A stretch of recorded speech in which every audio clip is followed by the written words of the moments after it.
Welcome to the Awakening Potential Podcast, your passport to profound self-discovery and personal growth. Join us in the riveting adventure of ordinary individuals leading extraordinary lives. In each episode, we plunge into captivating stories, life-altering experience, and profound insights that will spark your journey towards realizing your limitless potential. And today I have with me Reverend Alma Stevens, who I'm so honored and privileged to have here. I'm so excited. A true luminary in the world of spirituality, personal growth, and Reverend Alma has not only been my mentor, my teacher, my friend and family. We've shared, she's shared with me invaluable wisdom and life-changing moments. So welcome to the show, Reverend Alma. And if you want to say a couple of words to our audience. Thank you, Karen. It is my privilege to share with you and with the world my desire that we heal all of us as human beings, that we heal our our feeling so that we can express our highest potential. And it is only until we recognize the feeling that we could heal it. Mhm. And in so doing, just think we heal the whole world. Absolutely. Absolutely. It's been a mission of mine, and I know it's been a mission of yours. So I feel like I'm the next level of your legacy moving forward. So I thank you for the journey. It's been amazing. It's actually, we go back to what, 2009, 2010, something like that. Yes, yes. Yeah. 2010. Yeah, it's been a long time. And so we're back with Reverend Alma. And the question was, what inspired you to go down this and choose the path that you chose?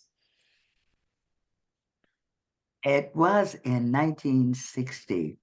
I had what I thought I had everything. I had traveled.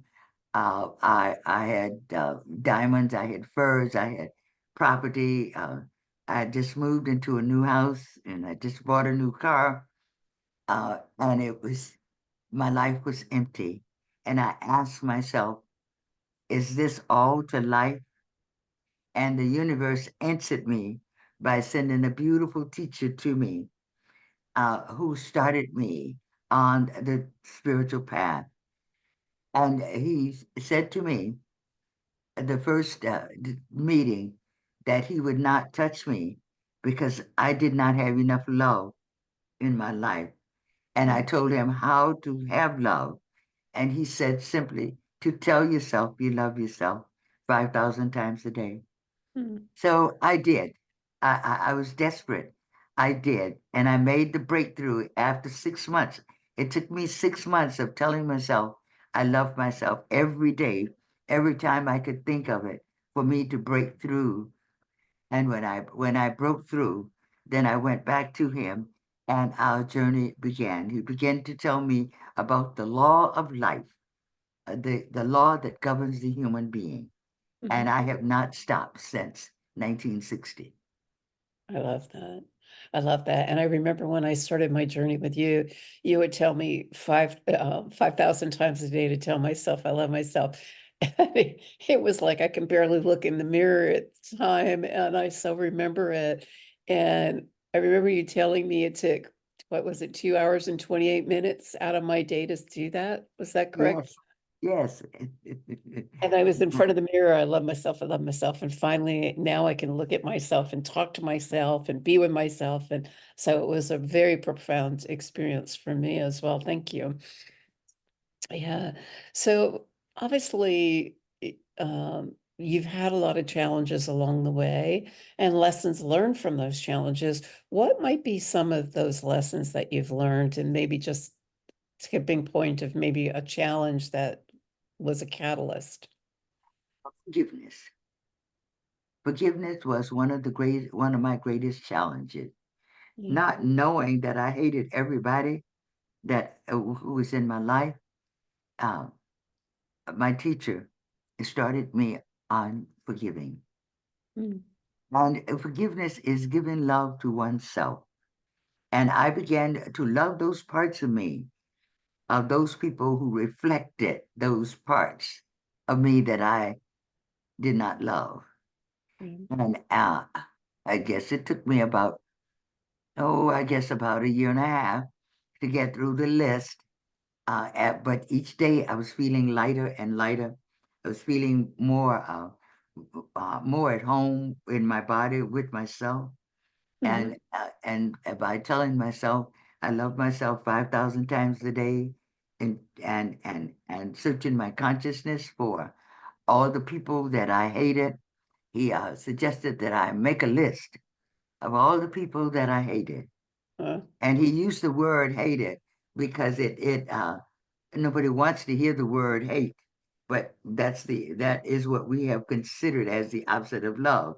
What mhm, he was trying to do is bring me to the point where I would come out of denial of hating my mother, my sister, my brother, my aunt, my uncles. right. And he had me to make a list of all the people whom I thought had done had misused my energy, if you will. Mhm, And I came up with a legal size sheet of paper back and front, two columns back and front. And mm, it was, when I looked at it, it was practically everybody in my life because I was being honest with myself, right. which meant that all of those people, or all of those people, uh, people's name whom I had written on that piece of paper were only parts of me that I had disowned and I Mhm, had not embraced in my lifestyle. So when I began to tell myself I loved myself, it became easier for me to look at those parts of me that I did not embrace. And as a result of that, it kept me going. It led me to the ministry. I was ordained in 1982, and now we're almost talking about 20 years. So it took me 20 years from 1960 to 1982. uh, Um, when we think about it, we come to the place that I was committed to changing the course of my life mhm, through principles, through universal principles. I had more of an understanding then. No, not completely. And even so, I've been studying for 40 years, and I still say I still don't understand some parts of the law uh, because it is so expansive. And each time I come to a realization, my consciousness expand, there is another part mm, of the law that reveals itself to me. uh, So it's a never ending journey. And yeah, we think when I get through with this, then that'll be it. No, when you get through with that, there's another one, another door abs- opening for you to walk through. absolutely. It has been so rewarding. It has not been lucrative as far as money is concerned, but it has been rewarding. And I can say today that I've done everything that I really wanted to do, uh, and that I've enjoyed a life of good health more so than not. And Yeah, when I look back and think about the uh, opportunities in my life, uh, I move into the state of gratitude. yeah, absolutely. Absolutely. One of my big takeaways over the years, in my training with you as well, and again, I'm forever grateful because it's been such an amazing journey, such a wealth of wisdom and growth and challenges and forgiveness and love and all of that came with it. But one of my biggest takeaways, I think, was word creating our reality. And words have a vibrational energy. And I'm now taking that into my health and well-being context, putting that out there in the world as well. You want to touch a little bit about it from your perspective so our listeners get a little different perspective from you of words creating reality Words creating reality. with our A thoughts? word, Oh, yes. sorry. Sorry. A word that we want to live. We want to live. Energy follows thought. Energy follows thought, and every word carries a vibrational energy, which either adds to our persona or not. Mhm, When we speak the words, it is now we are now in a time where we must change our language. We must use different words. And when I say must, I do not mean it as a command. I'm simply saying that it is necessary for us as workers to change the language so we can draw in that higher energy to create a life full of potentials as you have shared. Now, during the time that I have been on this journey, I am a published author of 9 books, and it mhm, is a series of prayer books, namely "Heal Your Mind and Your Body Will Heal." And I have gone into my research to find words, the highest words, in order to string them together, to craft prayers around our feeling uh, and the diseases that we have that are so prevalent today. And what led me to that was on January 1, 2015, someone called me around 11 o'clock. I will, I guess I will forget it one day. Um, and as she was talking, she said, as she was talking, I said to myself, that sounds like me. I'm having the same problems. She was depressed, and I had never owned or never recognized depression. I knew I had been feeling, I didn't want to do anything, I didn't want to go anywhere. I didn't want to get up in the morning. I was just there. Uh, and I didn't know, I could not figure out what was wrong because of the sudden change in my behavior. mhm, And and my heart said to me to write a prayer. Now, and as a minister of religious science, we approach prayer differently. Uh, and I wrote the treatment. I wrote one treatment on depression. mhm, And after I finished that treatment, my heart said, continue, write a book. And so I was writing the book. I said, well, what am I going to name the book? And I never got the answer. Every day I'd sit down and I'd write a prayer. I write four or five prayers. I'm now creating that energy to draw upon my spirit. And I'd written 25 prayers before the name came. And each day when I went to write, I would sit down and I would write. I would ask, what is the name of the book? mhm, And if nothing came, nothing came. And then one day I sat down, what is the name of the book? And the name came, Heal Your Mind and Your Body Will Heal. And since that time, I have been writing prayers nonstop. As a matter of fact, my eighth prayer book will will be uh, will be published next month, about the middle of Ooh, February. uh, I'm into editing it now. It is a series of 5 books on feeling. I am addressing our behaviors. You see, it is our behaviors that stands in the way of our greatest potential. And if we recognize this, as I call it, unbalanced energy, uh, which we have labeled as dis-ease or anger or fear or the many labels that we have put on our feeling, then on the emotion, if you will, which we call feeling, then we move out of that place where we are against ourselves and for ourselves. We become friends with ourselves. We begin to love ourselves. That's when the 5,000 telling ourselves we love ourselves 5,000 times a day pays off. I love that. I love that. I have a few questions that have arisen from your conversation, and I thank you again.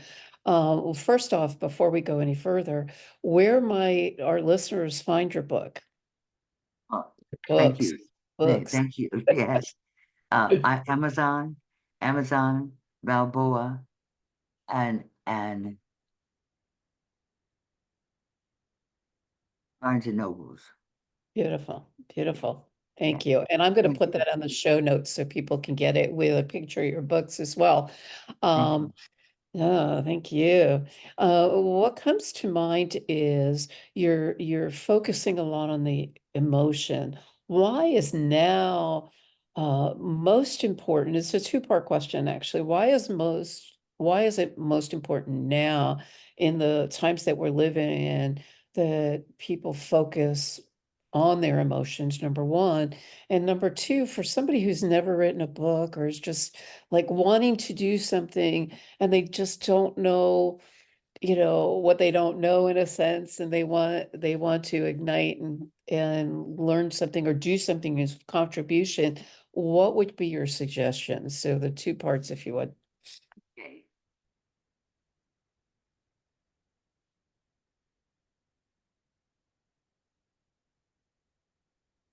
For the person who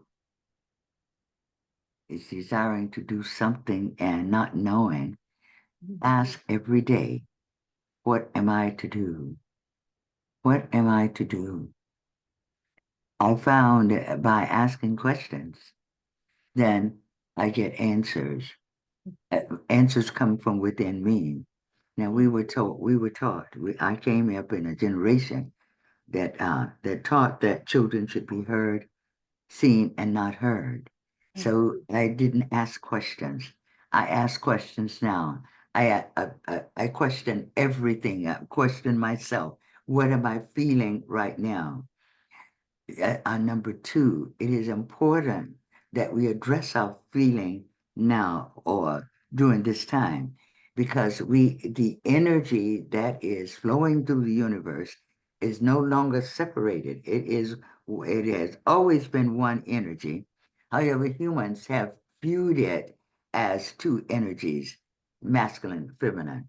It is now one solid energy, and that energy is love.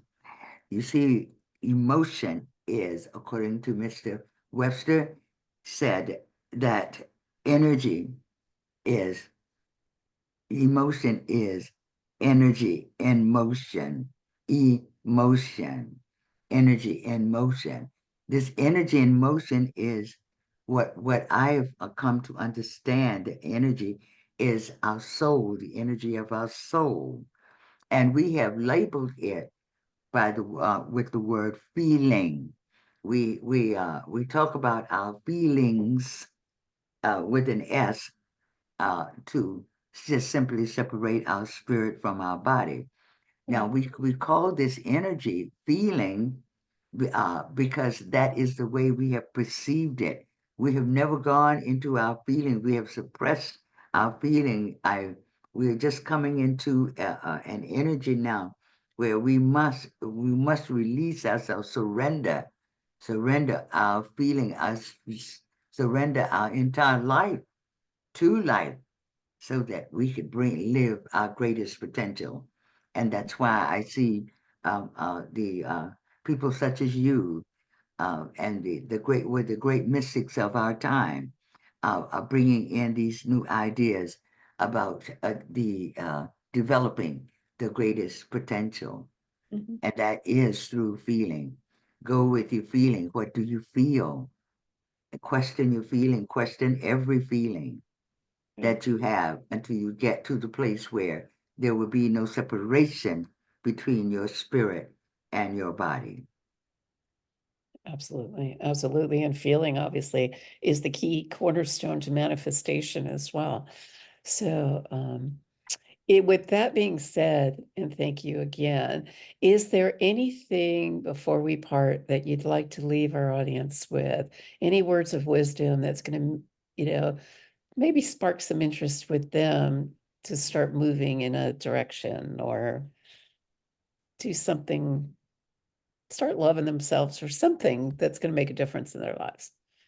Um, Karen, for all of these years, for these 40 years, I have not found anything, any quotation that I could give to anyone uh, except tell yourself you love yourself 5,000 times a day.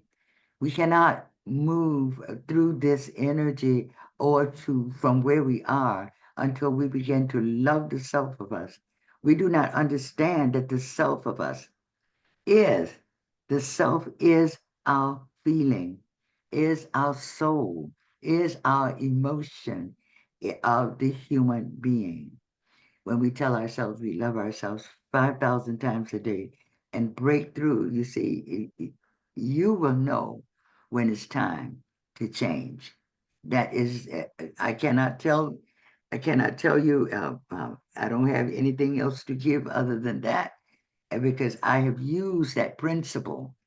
I Mhm. have used that principle through my most challenging times when I get to the place that I am confused. I start out, I love myself just as I am. I love myself just as I am, over and over and over. And you'll see the difference.